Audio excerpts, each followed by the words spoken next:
그러면은 이제 달란트 본문인데 달란트 비유에 대해서 좀 간단하게 설명 부탁드리도록 하겠습니다. 달란트 비유가 14절부터 30절이에요. 17절이죠. 이걸 세 개로 단락을 나눌 수 있는데 그 안에서 14, 15절은 그 주인이 종들, 세 명의 종들에게 자신의 재산을 맡기고 이제 가는 겁니다.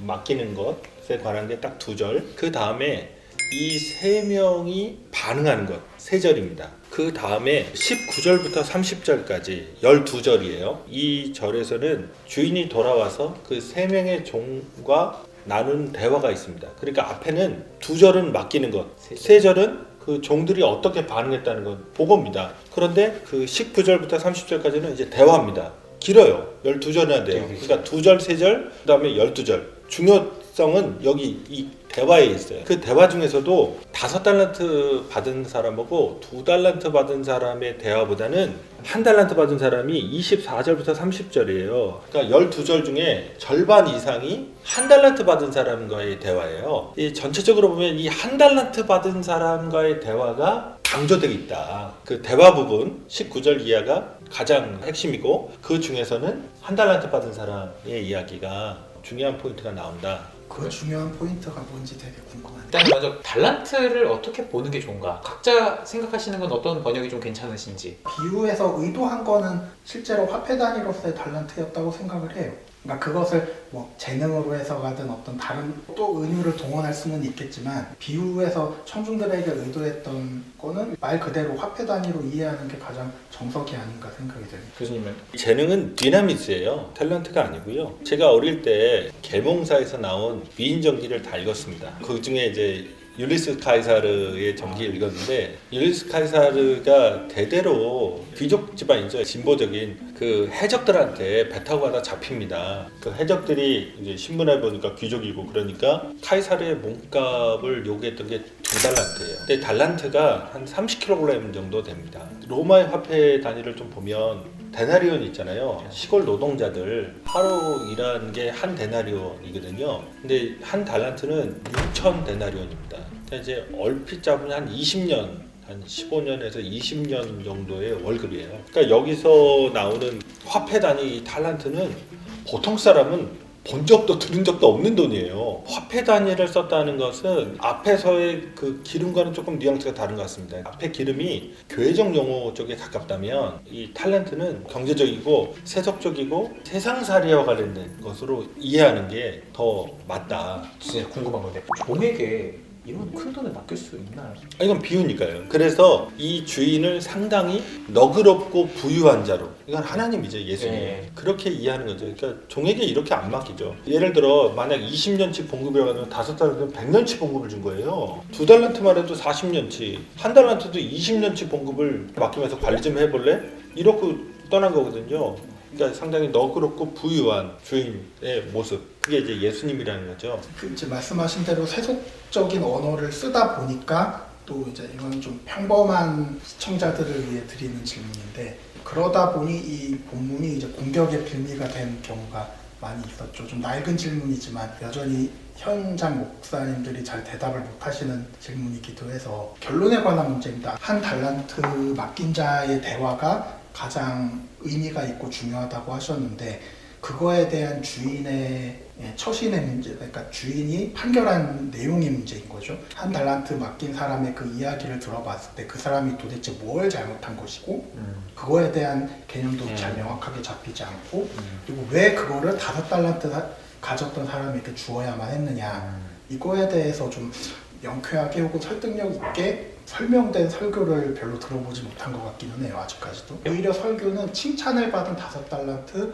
2달란트 받은 자에 대한 주인의 칭찬 여기에 초점이 있지 정작 중요한 한 달란트 가졌던 종과 주인과의 대화 이거를 좀 더 깊이 파고드는 부분은 되게 빈약하지 않았는가. 이 본문을 보는 데 있어서 한 달란트 있는 자랑의 대화가 되게 중요하다고 뉘앙스를 풍기셨는데 어떤 점에서 좀 이렇게 봐야 되는지 한번 본문을 집어주시면서 한번 설명해 주시면 또. 앞에 이제 열천의 비유가 준비라고 하는 키워드로 볼 수 있다면 달란트 비유는 충성이라는 단어.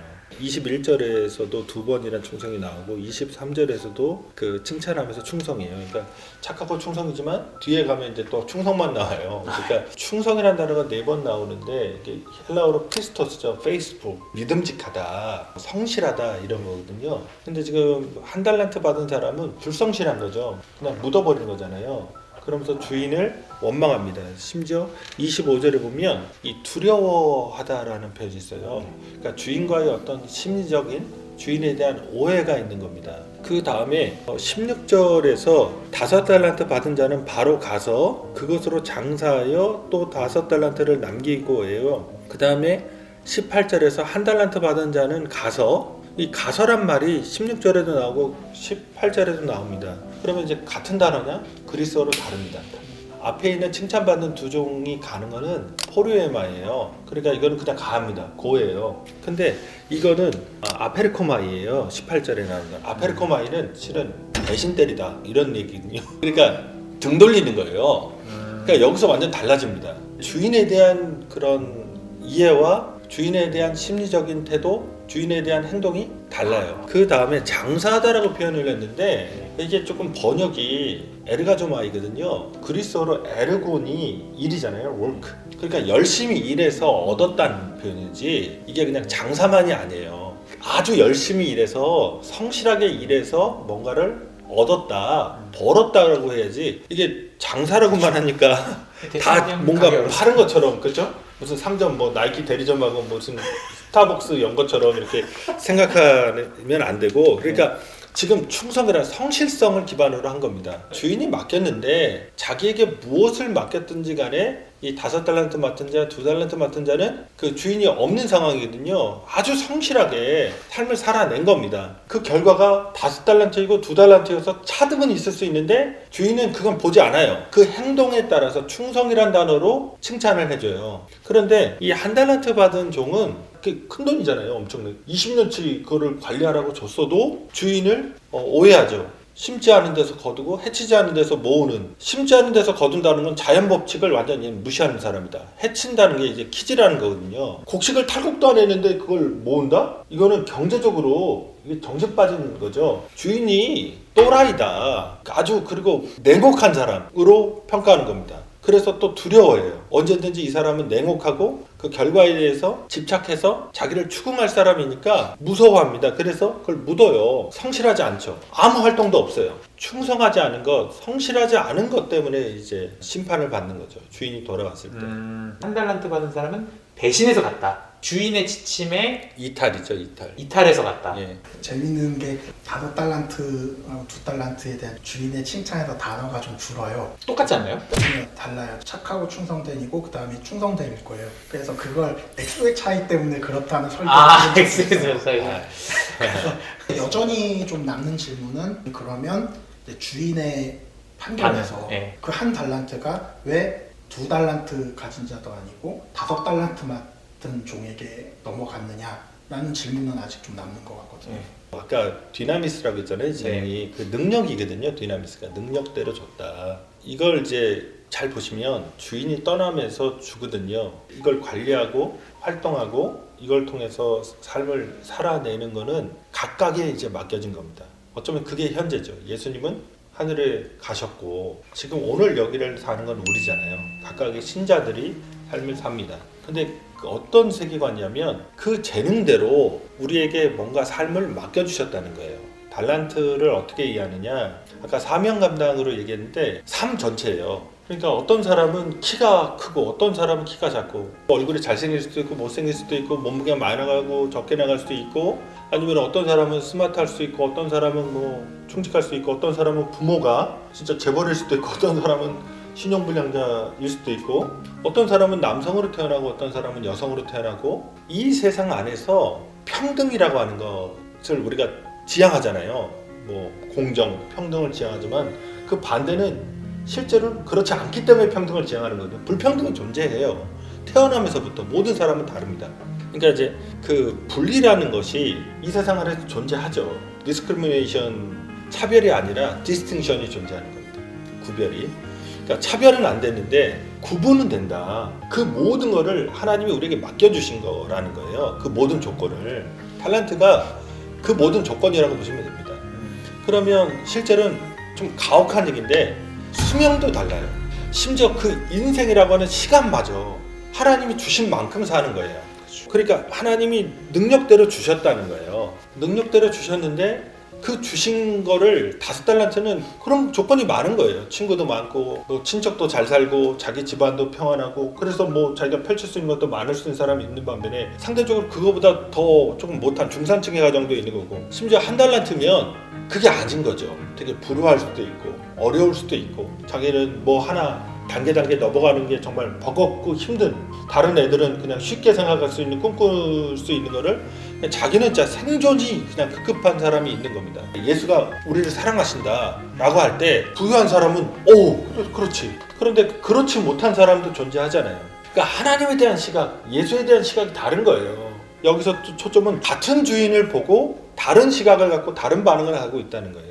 예수님이 우리를 사랑하신다 말하지만 실제로 삶이 팍팍하니까 실제 경험이 그렇지 않으니까 부정적으로 반응하는 사람들이 있다는 겁니다. 그래서 아예 노력도 하지 않고 그 현실에 있어서 절망하는 거죠. 낙심하고 행동하지 않는 겁니다. 행동하지 않으니까 그 삶에서 남는 게 없는 거예요. 이게 현실이죠. 어쨌든 현실에서 뭔가 자기가 하려고 하고 도전하고 움직이고 최선을 다해야 뭔가 조금 더 나아진 어떤 삶으로 나아갈 수 있는 건데 그 5달란트 받은 자에게 1달란트 받은 사람 그 준 것도 그냥 현실의 모습인 거예요. 실은 우리가 살아가는 것 이건 비유니까 그 당시 사람들도 다 이해하는 그냥 현실의 이야기를 들려준 겁니다. 심지어 믿음도 잘 관리하고 성실하게 그러니까 맡겨주신 것을 가지고 포기하지 말고 절망하지 말고 최선을 다해 살아내라. 그러면 예수님이 다시 오셨을 때 그 결과의 절대치를 갖고 평가하시는 게 아니라 그 삶에 팍팍했지만 고단했지만 성실히 살아낸 것을 가지고 그렇게 평가해 주실 거다.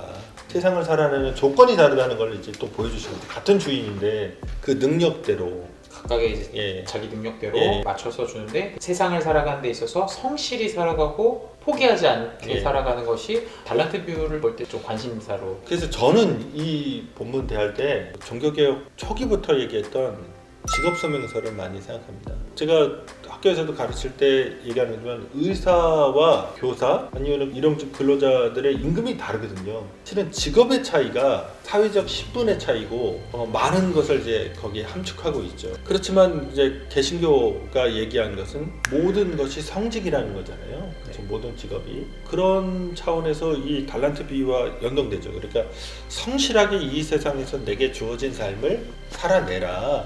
그 삶을 통해서 다른 사람에게 봉사하고 사랑을 실천해라 하는 것과 잘 맞아 떨어지는 것 같아요. 달란트 비유. 종말론적인 입장에서는 끝까지 언제 오실지 모르는 주인을 향해 충성하라 자신의 일에 최선을 다해라라고 이해하면은 적절하겠네요. 예, 그런데 이제 달란트가 아까 처음부터 우리가 얘기했던 대로 화폐단이라고 하면 이건 세속적인 삶, 그 세상살이에서의 자기 직업, 앞에 게 종교적인 생활, 교회 생활에 가까워요. 실은 얘기는 안 했는데 16장, 18장에 나오는 그런 마태복음은 교회를 되게 중요하게 여기거든요. 그렇죠. 예, 그러니까 교회 생활에 중점을 두고 있다면 이거는 벌써 달란트라는 화폐단이 상당히 세속적이죠. 열심히 일했느냐 안 했느냐. 여기서 이제 충성은 기독교인의 삶 전체를 하나님 보시는 거지 교회에서 이렇게 죽돌이가 있거든요. 그러니까 뭐 수련회 가면 믿음이 좋고 하나님의 그런 사람으로 살아가는 거고 수련회 안 가고 직장 가면 믿음이 부족하고 하나님이 기뻐하지 않는 그런 게 아닙니다. 하나님은 우리의 삶 전체를 다 보시는 거지 교회 죽돌이 죽순이만 하나님이 인정해 주는 게 아니다.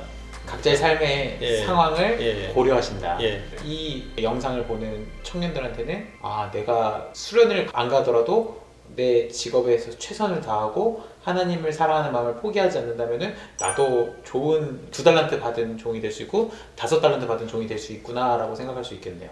사실 많은 현실 청년들이 다 그렇지는 않겠습니다만 세속적인 삶에서 제대로 살지 못하는 거를 교회 공동체 안에서의 삶으로 뭔가 보완하려는 노력을 많이 하거든요. 그 두 개를 다 잘 살아내야 되는 것이지 예. 이거 못하니까 이걸로 하면은 괜찮겠지 이렇게 접근하지 않았으면 좋겠다는 생각. 교회 생활은 잘하니까 세속에서는 좀 막 살아도 괜찮을 거야. 이건 아니다. 접근하면 안 되겠다는 생각이 듭니다. 여기서 선행이라는 키워드거든요. 키워드가 선행인데 그 누구도 주님을 어떻게 대했는지를 인식을 못해요. 나중에 가서야 주님이 평가하는 기준이 나오는 거죠. 이게 이제 중요합니다. 종말에 구원을 받을 수 있는 조건들을 얘기해 준 거잖아요. 네. 예수님이 이미 시험 답을 공개한 거예요.